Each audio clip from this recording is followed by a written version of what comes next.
ಆತ್ಮೀಯ ವಿದ್ಯಾರ್ಥಿಗಳಿಗೆಲ್ಲರಿಗೂ ನಮ್ಮ ಚಾನಲ್ಗೆ ಸ್ವಾಗತ. ಯಾರು ಫಸ್ಟ್ ಟೈಮ್ ಚಾನಲ್ನ ನೋಡ್ತಾ ಇದ್ದೀರಾ, ಚಾನಲ್ನ ಸಬ್ಸ್ಕ್ರೈಬ್ ಮಾಡ್ಕೊಳ್ಳಿ. ಅದೇ ರೀತಿ KPSC ಸಿವಿಲ್ ಸ್ಕೂಲ್ ಅಂತ ಆ್ಯಪ್ ಇದೆ, ಅದನ್ನು ಕೂಡ ಡೌನ್ಲೋಡ್ ಮಾಡ್ಕೊಳ್ಳಿ. RWS AE ಅಥವಾ JEಗೆ ಕ್ಲಾಸಸ್ನ ಕಂಡಕ್ಟ್ ಮಾಡ್ತಾ ಇದ್ದೇವೆ. ಇಂಟ್ರೆಸ್ಟ್ ಇರೋರು ಜಾಯ್ನ್ ಆಗ್ಬೋದು. ಓಕೆ, ಸೊ ಇವತ್ತಿನ ಟಾಪಿಕ್ ಏನಂದರೆ RWS AE preparation method. Okay, so detail ಆಗಿ ತಿಳ್ಕೊಳ್ಳೋಣ ಹೇಗೆ ಪ್ರಿಪೇರ್ ಮಾಡಬೇಕು ಅಂತ. ಇವತ್ತು ನವಂಬರ್ 8. ಓಕೆ, ಸೊ ನವಂಬರ್ 8ರಿಂದ ನಿಮಗೆ ಎಕ್ಸಾಕ್ಟ್ ಆಗಿ ಎಷ್ಟು ದಿನ ಉಳಿತು ಎಕ್ಸಾಮ್ಗೆ? ನಿಯರ್ಲಿ ಒಂದು 4 months ಟೈಮ್ ಇದೆ. ಓಕೆ, ಸೊ 4 ತಿಂಗಳು ಟೈಮ್ ಇದೆ. ಆಲ್ರೆಡಿ ಎಕ್ಸಾಮ್ ಕರೆದು 8 ತಿಂಗಳಾಯಿತು. ಬಿಕಾಸ್ ಫೆಬ್ರವರಿಯಲ್ಲಿ ಕರೆದಿರುವಂಥ ಎಕ್ಸಾಮ್ ಇದು. ನೆಕ್ಸ್ಟ್ ಫೆಬ್ರವರಿಗೆ ಎಕ್ಸಾಮ್ ಮಾಡ್ತಾ ಇದ್ದಾರೆ. ಅಂದರೆ ನಿಯರ್ಲಿ 1 ವರ್ಷ ನಿಮಗೆ ಡೀಟೇಲ್ ಆಗಿ ಪ್ರಿಪ್ರೇಷನ್ ಮಾಡಲಿಕ್ಕೆ ಟೈಮ್ನ ಪ್ರೊವೈಡ್ ಮಾಡಿದ್ದಾರೆ. ಈಗ left over time is 4 months from today. Okay, nearly 4 ತಿಂಗಳಿದೆ ಇವತ್ತಿಂದ. ಹೇಗೆ 4 ತಿಂಗಳಲ್ಲಿ ನೀವು ಪ್ರಿಪ್ರೇಷನ್ನ ಮಾಡಬಹುದು ಎಂಬುದನ್ನು ನಾನು ಡೀಟೇಲ್ ಆಗಿ ತುಂಬ ಸ್ಟಡಿ ಮಾಡಿ ಒಂದು ಒಳ್ಳೆಯ ವಿಡಿಯೋನ ಇವತ್ತು ನಿಮಗೆ ಪ್ರೆಸೆಂಟ್ ಮಾಡ್ತಾ ಇದ್ದೇವೆ. ಓಕೆ, ಸೊ ನೋಡಿ, ಬೇಸಿಕಲಿ ನಾವು ಕಂಡುಕೊಂಡಿರೋದು 3 ಇಂಪಾರ್ಟೆಂಟ್ ಫ್ಯಾಕ್ಟರ್.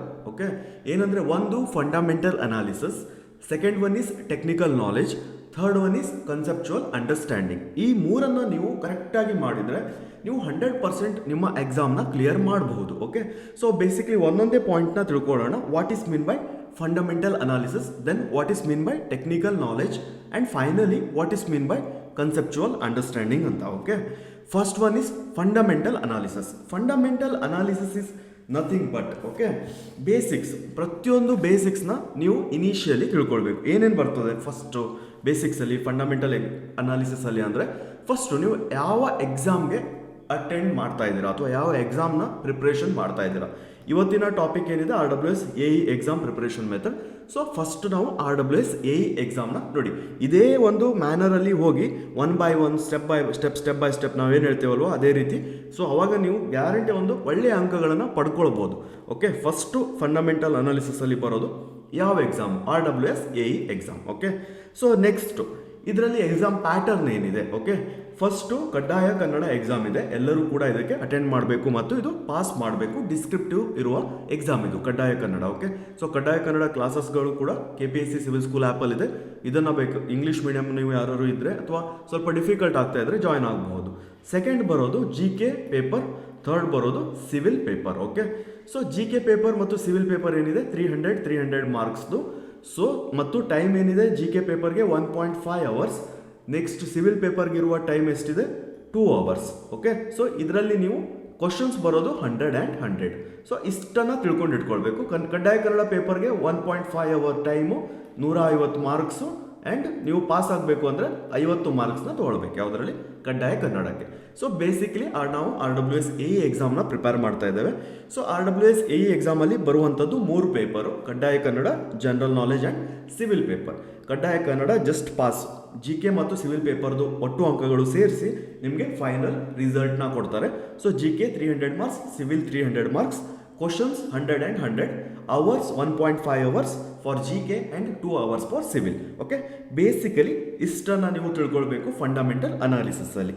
ನೆಕ್ಸ್ಟ್ ಬರೋದು ಸೆಕೆಂಡ್ ಇಂಪಾರ್ಟೆಂಟ್ ಪಾಯಿಂಟ್ ಬರೋದು ಫಂಡಮೆಂಟಲ್ ಅನಾಲಿಸಿಸಲ್ಲಿ ಯುವರ್ ಡಾಕ್ಯುಮೆಂಟ್ಸ್. ಬಿಕಾಸ್ ಡಾಕ್ಯುಮೆಂಟ್ಸ್ನ ನೀವು ಕರೆಕ್ಟಾಗಿ ಇಟ್ಕೊಳ್ಳೋದು ತುಂಬ ಮುಖ್ಯ. ನಿಮಗೆ ಗೊತ್ತಿದೆ, ಫಾರ್ 10th SSLC ಮಾರ್ಕ್ಸ್ ಕಾರ್ಡಿಂದ ನಿಮ್ಮ ಕೆಟಗರಿ ಸರ್ಟಿಫಿಕೇಟ್ ಆಗಿರಬಹುದು ಅಥವಾ ಬೇರೆ ಯಾವುದೇ ಒಂದು ರೂರಲ್ ಸರ್ಟಿಫಿಕೇಟ್ ಆಗಿರ್ಬೋದು, ಕನ್ನಡ ಮೀಡಿಯಂ ಸರ್ಟಿಫಿಕೇಟ್ ಆಗಿರ್ಬೋದು, ಇವೆಲ್ಲವೂ ಕೂಡ ತುಂಬ ಮುಖ್ಯ. ಸೊ ಫಂಡಮೆಂಟಲ್ ಅನಾಲಿಸಿಸಲ್ಲಿ ಸೆಕೆಂಡ್ ಬರುವಂಥದ್ದು ಡಾಕ್ಯುಮೆಂಟ್ಸ್. ಓಕೆ, ಸೊ ಒಂದು ಡಾಕ್ಯುಮೆಂಟ್ಸ್ನ ನೀವು ಸೇಫಾಗಿ ಇಟ್ಕೊಳ್ಬೇಕಾಗ್ತದೆ. ಬಿಕಾಸ್ ತುಂಬ ವಿದ್ಯಾರ್ಥಿಗಳು ಡಾಕ್ಯುಮೆಂಟ್ನ ಕಳ್ಕೊಂಡಿದ್ದಾರೆ. PWD ರಿಸಲ್ಟ್ ಬಂದ ನಂತರ ಸರ್ ಹೇಗೆ ನಾವು ಹಳೆ ಡಾಕ್ಯುಮೆಂಟ್ನ ಪಡ್ಕೊಳ್ಳೋದು ಅಂತ ತುಂಬ ವಿದ್ಯಾರ್ಥಿಗಳು ಕೇಳಿದ್ದಾರೆ. ಬಟ್ RWS AEದಲ್ಲಿ ಆ ರೀತಿ ಆಗಬಾರ್ದು.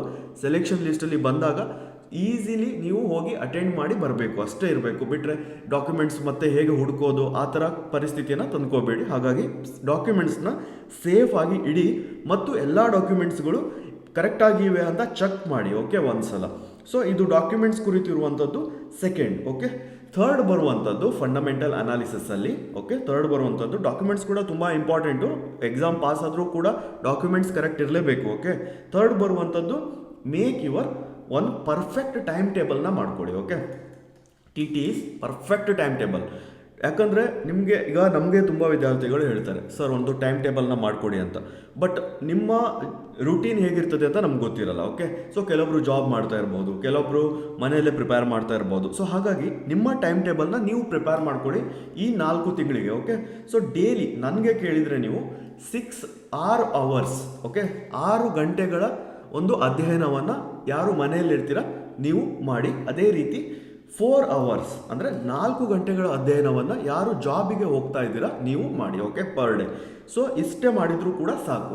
ನೀವು 6 ಅವರಲ್ಲಿ 3 ಅವರ್ಸ್ ಆ್ಯಂಡ್ 3 ಅವರ್ಸ್ ಡಿವೈಡ್ ಮಾಡ್ಕೊಳ್ಳಿ. GKಗೆ 3 ಅವರ್ಸ್, ಓಕೆ, ನೆಕ್ಸ್ಟು ಸಿವಿಲ್ಗೆ 3 ಅವರ್ಸ್, ನೆಕ್ಸ್ಟ್ ಜಾಬ್ ಹೋಗ್ತಾ ಅಟೆಂಡ್ ಮಾಡ್ತಾ ಇರೋರು 2 hours GK, 2 hours civil. Okay, ಈ ಥರ ನಿಮ್ಮ ಒಂದು ಟೈಮ್ ಟೇಬಲ್ನ ಡಿವೈಡ್ ಮಾಡ್ಕೊಳ್ಳಿ ಪರ್ ಡೇ. ಇಷ್ಟೇ ಸಾಕು, ಜಾಸ್ತಿ ತುಂಬ ಓದಬೇಕು ಅಂತ ಏನೂ ಇಲ್ಲ.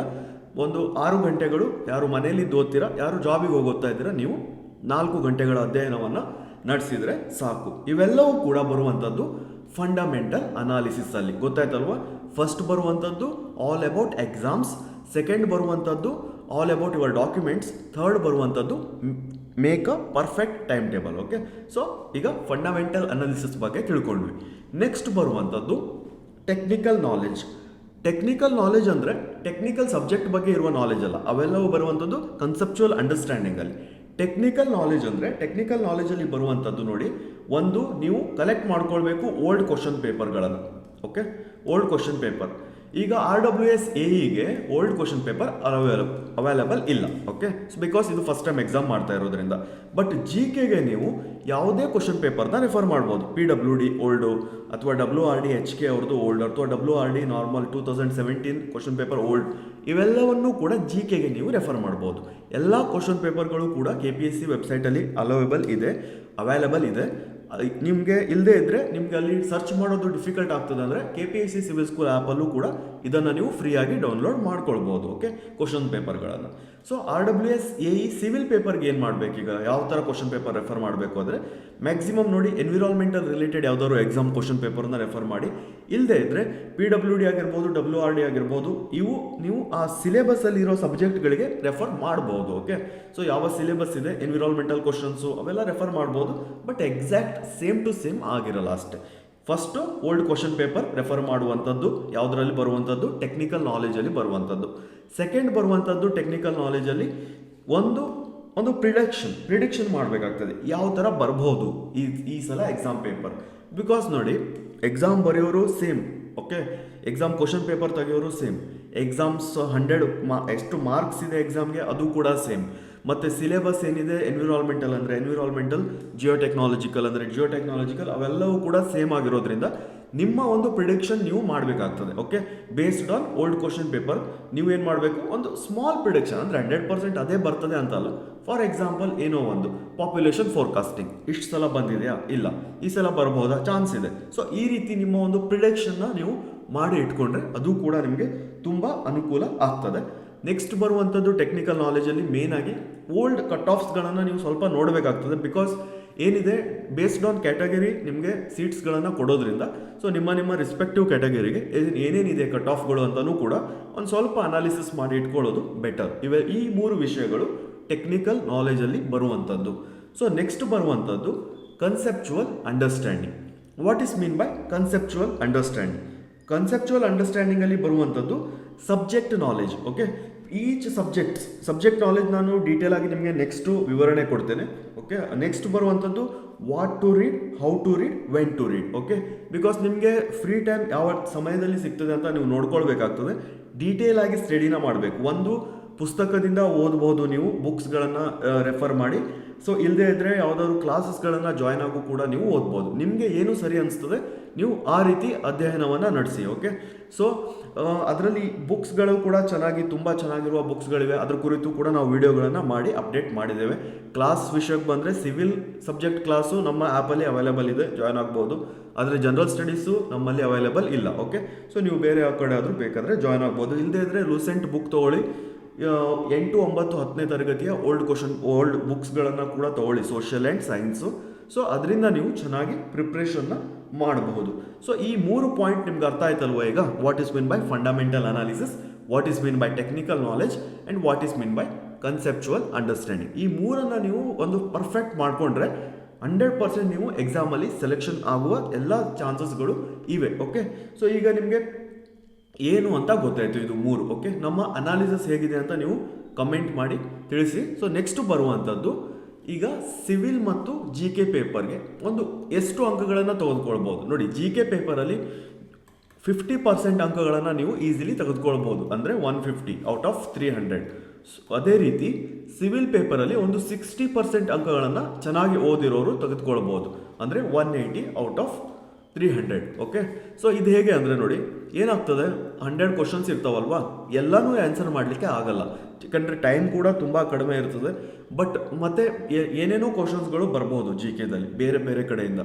ಸೊ ಹಾಗಾಗಿ ಜಿ ಕೆನ ಸ್ವಲ್ಪ ಯಾವುದು, ಈಗ ಫಾರ್ ಎಕ್ಸಾಂಪಲ್ ಹೇಳಬೇಕು ಅಂದರೆ, ಈಗ ಪಾಲಿಟಿದಲ್ಲಿ ಭಾರತ ಸಂವಿಧಾನದಲ್ಲಿ ಬರುವಂತಹ ಕೆಲವೊಂದು ಇಂಪಾರ್ಟೆಂಟ್ ಅಮೆಂಡ್ಮೆಂಟ್ಸ್ಗಳಿವೆ, ಇಂಪಾರ್ಟೆಂಟ್ ರೂಲ್ಸ್ಗಳಿವೆ ಕೆಲವೊಂದು. ಸೊ ಅವೆಲ್ಲವನ್ನು ಕೂಡ ನೆನ್ಪಿಟ್ಕೊಂಡ್ರೆ ಅದೆಲ್ಲ ಕ್ವಶನ್ಸ್ಗಳು ಬಂದೇ ಬರ್ತದೆ, 100% ಶಾರ್ಟ್ ಆಗಿ ಬರುವಂತಹ ಕ್ವಶನ್ಸ್ಗಳಿವೆ. ಅದೇ ರೀತಿ ಆಪ್ಟಿಟ್ಯೂಡಲ್ಲಿ 10 ಕ್ವಶನ್ಸ್ ಬರ್ತದೆ. ಆಪ್ಟಿಟ್ಯೂಡ್ ಕೂಡ ಇಂಜಿನಿಯರಿಂಗ್ ಸ್ಟೂಡೆಂಟ್ಸ್ಗಳಿಗೆ ಸ್ವಲ್ಪ ಈಸಿನೇ. ಇವೆಲ್ಲವನ್ನು ಮಾಡೋದ್ರಿಂದ ನೀವು ಒಂದು 50% ಅಂಕಗಳು, 50 ಮಾರ್ಕ್ಸ್ ಅಲ್ಲ, ಅದು 50%, ಅಂದರೆ 150 ಮಾರ್ಕ್ಸ್ ಅಂಕಗಳನ್ನು, 150 ಅಂಕಗಳನ್ನು ನೀವು ಈಸಿಲಿ ಅದನ್ನು ಟಚ್ ಮಾಡಬಹುದು. ಸೊ ನಿಮ್ಗೆ ಹೇಳ್ತಾ ಇರೋದು ನಾನು ಏನಂದರೆ, ಈ ಅಂಕಗಳನ್ನು ತೆಗೆದುಕೊಳ್ಳಲಿಕ್ಕೆ ಟ್ರೈ ಮಾಡಿ ಅಂತ. ಓಕೆ, ಜಿ ಕೆಗೆ ಒಂದು 50% ಆ್ಯಂಡ್ ಸಿವಿಲ್ಗೆ 60%, ಇಷ್ಟು ಅಂಕಗಳನ್ನು ತೆಗೆದುಕೊಳ್ಳಲಿಕ್ಕೆ ನಿಮ್ಮ ಪ್ರಯತ್ನ ಇರಲಿ. ಸೊ 100 ಔಟ್ ಆಫ್ 100 ಯಾರ ಹತ್ರನೂ ತೆಗಿಲಿಕ್ಕಾಗಲ್ಲ. ಓಕೆ, ಸೊ ಅಷ್ಟನ್ನು ನೀವು ಟೆನ್ಷನ್ ತೊಗೊಳ್ಳೋ ಅಗತ್ಯ ಇಲ್ಲ. ನಿಮಗೆ ಏನು ಕಂಫರ್ಟೇಬಲ್ ಆಗ್ತದೆ ಅಷ್ಟನ್ನು ಪ್ರಿಪೇರ್ ಮಾಡಿ. ಓಕೆ, ಸುಮ್ಮನೆ ಟೆನ್ಷನ್ ತೊಗೊಳ್ಲಿಕ್ಕೆ ಹೋಗಬೇಡಿ. ಈಸಿಲಿ ನೀವು ಎಕ್ಸಾಮ್ಗೆ ಪ್ರಿಪ್ರೇಷನ್ನ ನಿಮ್ಮ ಓನ್ ವೇದಲ್ಲಿ ನಡೆಸಿ, ಸೊ ದಟ್ ನಿಮಗೆ ಒಳ್ಳೆಯ ಅಂಕಗಳು ಸಿಗ್ತದೆ. ಯಾವುದೇ ಕಾರಣಕ್ಕೂ ಟೆನ್ಷನ್ನ ತೊಗೊಳ್ಳಿಕ್ಕೆ ಹೋಗಬೇಡಿ. ಎಕ್ಸಾಮ್ ಹತ್ರ ಬಂತು ಅಥವಾ ನಾನು ಏನೂ ಓದಿಲ್ಲ ಅದೆಲ್ಲ ಟೆನ್ಷನ್ ಬೇಡ. ಈಸಿಲಿ ನಿಮ್ಮ ಒಂದು ಓನ್ ವೇದಲ್ಲಿ ನಿಮ್ಮ ಪ್ರಿಪ್ರೇಷನ್ಗಳು ಇರಲಿ. ಓಕೆ, ಸೊ ನೆಕ್ಸ್ಟ್ ಬರುವಂಥದ್ದು ಈಗ ಸಿಲೆಬಸ್ ಕುರಿತು ನಾನು ನಿಮಗೆ ಸ್ವಲ್ಪ ಡೀಟೇಲ್ ಆಗಿ ತಿಳಿಸ್ಕೊಡ್ತಾ ಇದ್ದೇನೆ ನೋಡಿ. ಜನರಲ್ ಸ್ಟಡೀಸಲ್ಲಿ ಬರುವಂಥ ಸಿಲೆಬಸ್ಗಳು, ಹಿಸ್ಟ್ರಿದಲ್ಲಿ 3, ಒಂದು ಹಳೆಯ ಹಿಸ್ಟ್ರಿ, ಮಧ್ಯ, ನೆಕ್ಸ್ಟು ಆಧುನಿಕ. ಸೊ ಈ 3 ಇತಿಹಾಸಗಳನ್ನು ನೀವು ತಿಳ್ಕೊಳ್ಬೇಕು. ಇದಕ್ಕೆ ನೀವು 8, 9, 10ನೇ ತರಗತಿಯ ಪುಸ್ತಕಗಳು ಅಥವಾ ಲೋಸೆಟ್ ಪುಸ್ತಕಗಳನ್ನು ರೆಫರ್ ಮಾಡಬಹುದು.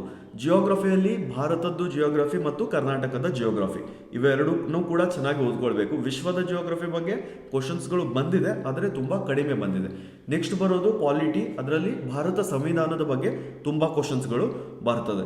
ನೆಕ್ಸ್ಟು ಆಪ್ಟಿಟ್ಯೂಡು ಒಂದು 10 ಮಾರ್ಕ್ಸ್ ಅವರು ಫಿಕ್ಸ್. ಓಕೆ, 10 ಮಾರ್ಕ್ಸ್ ಅಲ್ಲ, 10 ಕ್ವಶನ್ಸ್ಗಳು, ಅಂದರೆ 30 ಮಾರ್ಕ್ಸ್ ಫಿಕ್ಸ್ ಆಗಿ ಬರುವಂಥದ್ದು ಆಪ್ಟಿಟ್ಯೂಡಲ್ಲಿ. ಕರೆಂಟ್ ಅಫೇರ್ಸು ಕೂಡ 1 ಇಯರ್ದು ರೆಫರ್ ಮಾಡಿ. ಎಕ್ಸಾಮ್ ಡೇಟ್ ಯಾವಾಗಿದೆ, ಫೆಬ್ರವರಿಗಿದೆ ಅಲ್ವಾ.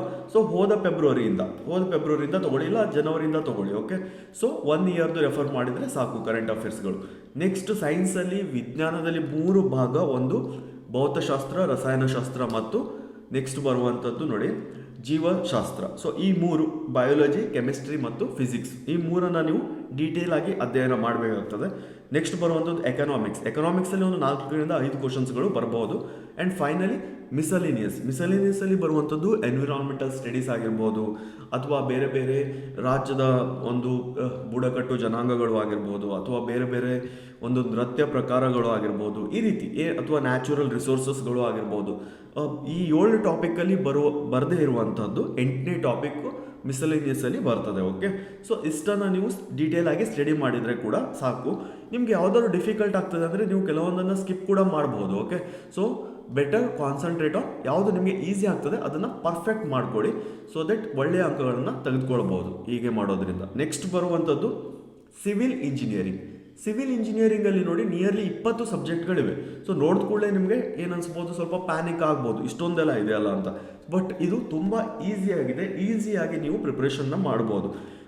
ನೆಕ್ಸ್ಟ್ ನೋಡಿ ಬರುವಂಥ ಸಬ್ಜೆಕ್ಟ್ಗಳು ಒಂದ್ಸಲ ನೋಡೋಣ. ನೋಡಿ, need for protected water supply, ground water.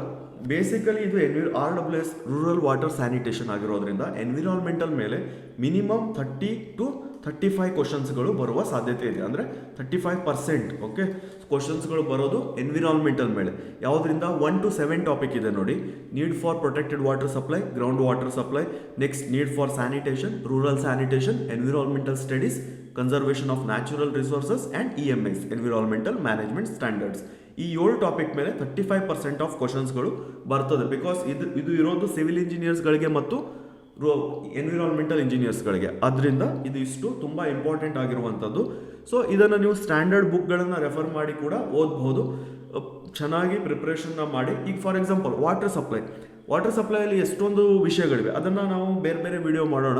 ಈಗ ಜಸ್ಟ್ ಓವರ್ ವ್ಯೂ ಕೊಡ್ತಾ ಇದ್ದೀನಿ ನಿಮಗೆ. ಓಕೆ, ವಾಟರ್ ಸಪ್ಲೈದಲ್ಲಿ ಏನಿದೆ ತುಂಬ ಬೇರೆ ಬೇರೆ ಇದೆ. ಈಗ ಫಾರ್ ಎಕ್ಸಾಂಪಲ್ ಒಂದು ನೀವು ನೀರನ್ನು ನೋಡಿದ್ಕೊಳ್ಳೆ ನಿಮಗೆ ಒಂದು ಮನಸ್ಸಲ್ಲಿ ಬರಬೇಕು, ಓಕೆ ಏನೇನು pH ಎಷ್ಟಿರಬೇಕು ಕುಡಿಯುವ ನೀರಿಂದು, ಅಥವಾ ನೈಟ್ರೇಟ್ಸ್ ಎಷ್ಟಿರಬೇಕು, ಅಥವಾ ನೈಟ್ರೇಟ್ಸ್ ಜಾಸ್ತಿ ಆದರೆ ಏನು ಪ್ರಾಬ್ಲಮ್ ಆಗ್ತದೆ ನೀರಲ್ಲಿ. ಸೊ ಈ ರೀತಿ ಒಂದೊಂದು, ಈಗ ಬಾವಿಯನ್ನು ನೋಡಿದಾಗ ಎಕ್ವಿಫರ್ ಅಂದ್ರೇನು, ಎಕ್ವಿಟಾರ್ಡ್ ಅಂದ್ರೇನು, ಎಕ್ವಿಡಕ್ಟ್ ಅಂದ್ರೇನು. ಸೊ ಈ ರೀತಿ ನಿಮ್ಮ ಮನಸ್ಸಲ್ಲೇ ನೀವು ಒಂದ್ಸಲ ರಿವಿಷನ್ ಮಾಡಿಕೊಂಡ್ರೆ ಓದಿದ ನಂತರ ನಿಮಗೆ ನೆನ್ಪುಳಿಲಿಕ್ಕೆ ಸಾಧ್ಯ ಇದೆ. ಓಕೆ, ಸೊ ನೆಕ್ಸ್ಟ್ ಬರುವಂಥದ್ದು SOM, strength of material, RCC, steel, FM, hydrology, hydraulics, irrigation engineering and geotechnology. Next foundation engineering, surveying and estimation and project management. Each ಸಬ್ಜೆಕ್ಟ್ಗಳ ಬಗ್ಗೆ ಒಂದು 4 ಸಬ್ಜೆಕ್ಟ್ ತೊಗೊಂಡು ಒಂದು ಸಪ್ರೇಟ್ ವೀಡಿಯೋನ ನಿಮಗೆ ಮಾಡಿ ಡೀಟೇಲ್ ಆಗಿ ಸಿಲೆಬಸ್ನ ಒಂದ್ಸಲ ಎಕ್ಸ್ಪ್ಲೇನ್ ಮಾಡ್ತೇನೆ. ಸೊ ಇದೇ ವಿಡಿಯೋದಲ್ಲಿ ಮಾಡಿದರೆ ಮತ್ತೆ ತುಂಬ ಲೆಂತಿ ಆಗ್ತದೆ video. Okay, so if you have any doubt you can ask us at any time. Thank you.